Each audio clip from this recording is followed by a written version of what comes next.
کل آپ کے بیٹے کا انٹرویو کیا جائے گا، جس کے بعد ہم فیصلہ کریں گے داخلہ دینا ہے یا نہیں۔ آپ ابھی گھر جائیں۔ اتنے میں اسکول کا چیئرمین آیا۔ کون تھا یہ؟ میڈم نے بتایا رکشہ چلاتا ہے، کہتا ہے اپنے بیٹوں کو یہاں پر پڑھانا چاہتا ہے۔ چیئرمین کہا لگا کر ہنسا، کیسے کیسے لوگ ہیں دنیا میں، آٹو والا اب اپنے بیٹوں کو یہاں پڑھائے گا؟ ویسے بھی اس اسکول کا اصول ہے کوئی غریب بچہ یہاں نہیں پڑھ سکتا۔ یہ اسکول صرف امیروں کا ہے، کسی چائے والے کا، تندور والے کا، رکشہ والے کا بچہ یہاں نہیں پڑھ سکتا۔ ادھر بصیر بہت پریشان تھا، اتنے پیسے کہاں سے لاؤں؟ میں اپنے حاسم کو ہر حال میں پڑھانا چاہتا ہوں، کسی مقام پر دیکھنا چاہتا ہوں۔ حاسم اپنے بابا کی پریشانی محسوس کر رہا تھا لیکن خاموش تھا۔ بابا نے پریشانی کی وجہ سے کھانا بھی نہیں کھایا تھا۔ دوسرے دن بصیر بیٹے کو ساتھ لیے اسکول پہنچ گیا۔ انٹرویو کرنے والی ٹیم بیٹھی ہوئی تھی۔ انہوں نے مختلف سوالات کیے، ہر مشکل سے مشکل سوال کیے، لیکن حاسم ہر سوال کا جواب دیتا رہا۔ سب کافی حیران ہو رہے تھے۔ انٹرویو پاس کر لیا، لیکن اسکول کا چیئرمین بولا ہم کیسے اس رکشہ والے کے بیٹے کو اسکول میں ایڈمیشن دے سکتے ہیں؟ یہ ناممکن ہے، یہاں بڑے لوگوں کے بچے پڑھتے ہیں، وہ اپنی توہین سمجھیں گے۔ سب نے ہاں میں ہاں ملائی۔ آپ بالکل صحیح کہہ رہے ہیں۔ لیکن پرنسپل میڈم نے کہا بچہ قابل ہے، اسکول کا نام روشن کرے گا۔ وہ سب یہ باتیں کر رہے تھے کہ حاسم مسکرا کر بولا آپ سب کو آپ کا مقام، آپ کی امیری مبارک ہو۔ محنت میں نے کرنی ہے اور صلہ اوپر والے نے عطا کرنا ہے۔ حاسم اٹھا، سلام کیا اور چل دیا۔ چھوٹا سا بچہ بہت بڑی بات کہہ کر گیا تھا۔ حاسم اپنے بابا کے سینے سے لگ کر رونے لگا۔ بابا جان آپ پریشان نہ ہو، اتنے بڑے اسکول میں پڑھنے کی کوئی ضرورت نہیں، جہاں انسان سے زیادہ پیسے کو اہمیت دی جاتی ہے۔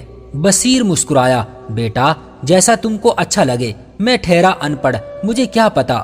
حاسم واپس سرکاری اسکول میں داخل ہو گیا۔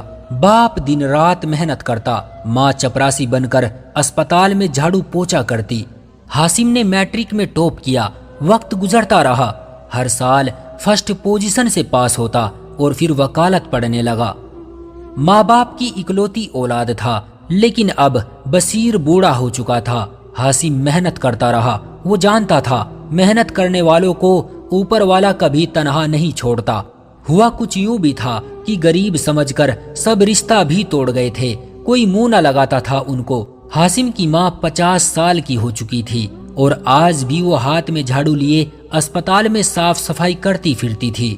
اور پھر وہ دن آیا، حاسم ایک وکیل بن گیا اور پھر وکالت کے بعد خوب محنت کی اور تب تک قدم نہ روکے جب تک جج کے عہدے پر کھڑا نہ ہو گیا۔ اصل کامیابی کا دن تو وہ تھا جب سب رشتہ دار منہ موڑ گئے تھے، جب کوئی ان سے بات کرنا گوارا نہ کرتا تھا، جب کسی کا بیٹا دبئی جاب کرتا تھا اور کسی کا امریکہ۔ اس لمحے ایک 50 سال کی بڑھیا اور ایک 55 سال کا بوڑھا بزرگ پرانے سے کپڑے پہنے اپنے بیٹے کی جج بننے کی خوشی میں ایک پارٹی میں موجود تھے۔ بصیر کی آنکھوں میں آنسو تھے، اپنے رکشے کے پاس کھڑا رو رہا تھا۔ آج بیٹا جج بن گیا۔ حاسم نے ماں اور بابا کا ہاتھ پکڑا، اسٹیج پر لے گیا، سب لوگ تالیاں بجانے لگے۔ اور دوسرے دن حاسم کے ساتھ ماں اور بابا کی فوٹو اخبار میں بھی آ چکی تھی۔ جج مسٹر حاسم صاحب اپنے ماں باپ کے ساتھ خوشگوار لمحے گزار رہے تھے۔ ایک دن ایسا ہوا، ایک بزرگ جس کے چہرے پر زخموں کے نشان تھے ایک وکیل کے ساتھ جج صاحب کے پاس آیا۔ وکیل حاسم سے کہنے لگا، جج صاحب امریکن اسکول کے چیئرمین کے بیٹوں نے جائیداد تو باپ سے زبردستی اپنے نام کروا لی ہے، لیکن اب ان کے بچے ان کو ساتھ رکھنے کے لیے تیار نہیں ہیں، یہ چاہتے ہیں کہ انہیں انصاف دیا جائے۔ حاسم نے جب اس بوڑھے کی طرف دیکھا تو اپنی کرسی سے اٹھ کھڑا ہوا، اس بوڑھے کے قریب آیا۔ بابا جی کیا آپ مجھے پہچانتے ہیں؟ میں کون ہوں؟ بزرگ انکار میں سر ہلا کر بولا، نہیں بیٹا۔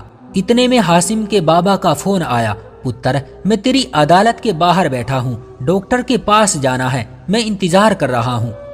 حاسم نے اپنے بابا کو عدالت کے اندر آنے کا کہا، پھر اس بزرگ سے مخاطب ہوا، سر جی آپ امریکن اسکول کے چیئرمین مالک ہیں، یاد کریں آج سے 13 سال پہلے ایک بچہ آیا تھا جس کا باپ رکشہ چلاتا تھا۔ اس بچے نے انٹرویو کے دوران ہر سوال کا جواب دیا، لیکن آپ نے یہ کہہ کر اسے ایڈمیشن نہ دیا اس اسکول میں صرف امیروں کے بچے پڑھتے ہیں اور کسی رکشہ والے کا بچہ یہاں پڑھے یہ ہماری توہین ہے، اور آپ نے اس بچے کو داخلہ نہیں دیا تھا۔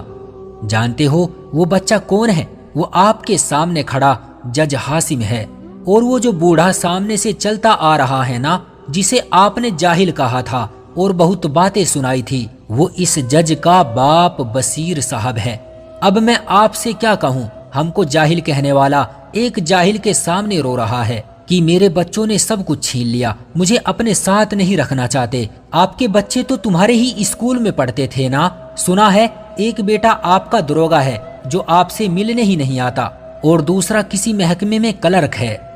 چیئرمین رونے لگا۔ حاسم نے بزرگ کے آنسو صاف کیے اور پیار سے بولا، میرا مقصد آپ کو تانا دینا یا نیچا دکھانا نہیں تھا، بس اتنا کہنا چاہتا ہوں، مجھے لگتا تھا بڑے اور مہنگے اسکول میں ہی پڑھ کر کامیابی مل سکتی ہے، جبکہ میں غلط تھا۔ محنت کرنے والوں کے لیے سب کچھ ممکن ہوتا ہے۔ میرے بابا، میری ماں ساری زندگی محنت کرتے رہے، سب لوگ ہمارا ساتھ چھوڑ گئے، ہماری غریبی کا مذاق اڑایا گیا، مجھے غربت کی وجہ سے اچھے اسکول میں ایڈمیشن نہ ملا، لیکن پھر بھی میں اپنی منزل کی طرف بڑھتا رہا۔ میں نے دن رات محنت کی، میں نے کبھی ہار نہیں مانی، میں حالات سے لڑتا رہا، اور اوپر والے نے میری محنت کا صلہ دیا، اور آج میں اس کے حکم سے ایک جج ہوں۔ کیا فرق پڑتا ہے آپ سرکاری اسکول میں پڑھ رہے ہیں یا کسی مہنگے انگلش میڈیم میں؟ پڑھنا آپ کو ہے، محنت آپ نے کرنی ہے۔